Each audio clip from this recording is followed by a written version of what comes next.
Lord.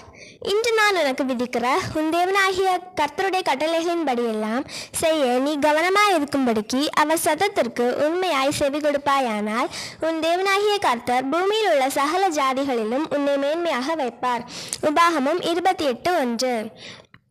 ஆம் friends, இன்று கர்த்தராகிய தேவன் நம்மை நோக்கி சொல்கிறார், தேவன் விதிக்கிற கட்டளைகளை நாம் உண்மையாக செவி கொடுத்து கை கொள்ள வேண்டும். ஆம், அவர் பரிசுத்த வேதத்தை வாசித்து முழு மனதோடு அதை தியானித்து ஜெபித்து இதிலிருந்து தேவன் என்னோடு என்ன கட்டளை விதிக்கிறார், நான் விட வேண்டியது என்ன, நான் பின்பற்ற வேண்டியது என்ன என்று பரிசுத்த வேதாகமம் நமக்கு விதிக்கிற கட்டளையின்படி பரிசுத்த ஆவியானவரின் துணை கொண்டு நடந்தால் பூமியில் உள்ள சகல ஜாதிகளிலும் உங்களை மேன்மையாக வைப்பார் என்று கர்த்தர் சொல்கிறார். நாம் அவரோடிருந்து அவர் கட்டளைகளை கை கொண்டு நடந்தால் சகல ஜனங்களை பார்க்கிலும் நம்மை மேன்மையாக நடத்துவாராக. ஆமேன்.